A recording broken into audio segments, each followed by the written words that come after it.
had one of those dads, and maybe some of you can relate to this. I had one of those dads who was into the lessons of sports.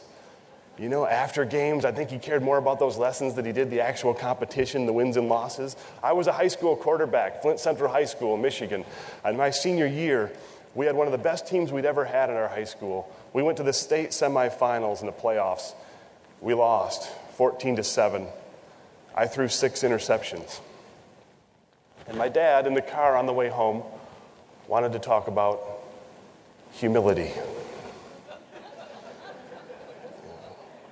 If I had a good game later on that spring, struck out 10 guys against a cross-city rival, my dad in the car would want to talk about sportsmanship. Love my dad. Hated those meetings, hated them, you know. But I see the wisdom of it now. That I'm older, have children of my own, and I get a chance to coach youth kids, and I get a chance to speak, and I wonder, what did I take away from all that competition, from all those wins and losses? And that's what I'd like to talk about today, because I think what I took away from the game is that so much depends upon our ability to adapt.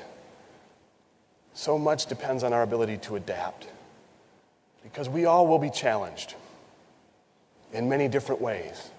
We know that. Challenge comes, change comes. The question is, what are you going to do about it? What are you going to do about it? One of my favorite coaches from my major league career used to say that to us all the time. We'd go to him with one problem or another, and he'd say, well, what action will you take? And so I guess from the back of that card, those wins and losses, I've come to believe that we have a strong resiliency and a strength, an ability to adapt. I use that word a lot when I go out and speak now. I hope you'll forgive it. Come a long way from that New Jersey meeting. I have my own acronym now. Very proud of that as a former ball player, having an acronym, even knowing what that is, besides ERA, RBI, you know. But adapt, to me, you'll probably hear it a lot over the next couple days and over the next few weeks. But what does it mean? You know, to grow, to evolve, to mold yourself to the challenge. And I think how you do that can be found within its component letters. They offer clues as to how we adapt. A, adjustability, the willingness to do things in a new and different way, to take a chance, to do it different.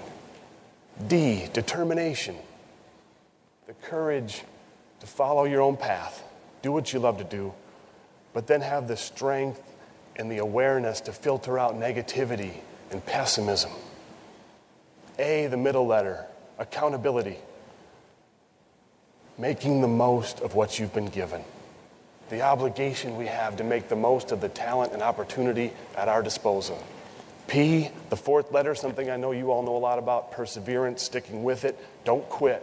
So much is possible in this world if you don't quit. And T, the final letter, is my favorite, comes at the end, it's trust.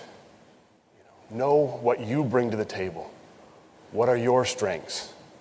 And when the world speeds up, you slow it down by calling on what is best within you and following through with trust and conviction. I love each of those words, and I'd like to go over a little bit of each of them today, starting with adjustability. Like I said, that's the willingness to do things in a new and different way. And that was the story of my life, to be honest. I grew up missing my right hand. I was born this way. I never wanted to make a big deal about it. I still don't. I know that there's a lot of people in this world who have it a lot worse than me. But growing up this way, missing a hand, I knew what it was like to be different. I knew what it was like to be on the outside looking in, to be teased on a playground. Your hand looks like a foot. I wore a prosthesis as a kid that was a big hook, and people called me Captain Hook and made fun. I knew the loneliness of low expectations, of always wanting to prove yourself, be a part of something. And one of the things my dad used to say to me growing up is that what's taken away once is given back twice. And I feel that's true, and I'll prove it by saying a sentence you may never hear again. I come from the great town of Flint, Michigan. Anybody from Flint? Anybody from Michigan? But it was a great town, and what was beautiful about that town is that sports were a way of life. You know, if you wanted to prove yourself, if you were a kid who felt a little bit on the outside looking in, sports were a way to get in the game, to be a part of something. And what was wonderful was the people of that town who took the time to help me to make the adjustments that it would take to play the games. You know, my second grade teacher taught me how to tie my shoes. My parents gave it their best shot, but it was my second grade teacher who finally got through to me. And that doesn't sound like a big deal, I know, but he had two hands. And I think of him at night with a closed fist, working those loops and pulling the laces, coming one morning and saying, "I got it, Jim. I know how to do it." And he was right. You know, the generosity of spirit.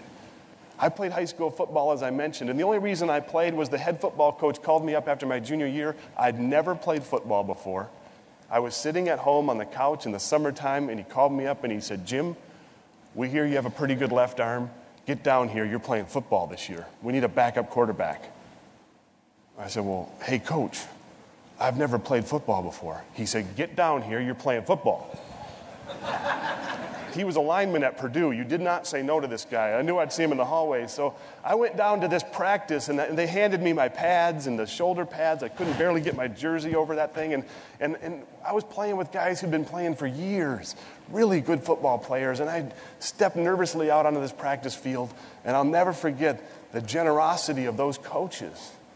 The head coach, the defensive coordinator, the offensive coordinator, all took time out of that practice to figure out how I could take the snap from center. If I got my right hand just a little bit lower, I could get the football here, come over and make the handoff to a running back to my left and get my hand out without causing a fumble. You know, it took a while to find the little different way of doing it, but it worked. You know, that's what was given back to me. These wonderful people. You know, baseball was the same way. I learned to play with my dad. By the time I got to high school, I was doing pretty well. I had a pretty good fastball. I was throwing 90 miles an hour as a junior in high school, which was pre-steroids. You know, it's not bad, not bad. Yeah, it was good.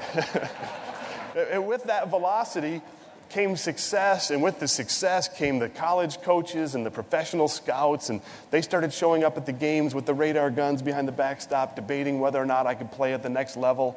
And with their attention came the media. For a while there, I was the human interest story of a week.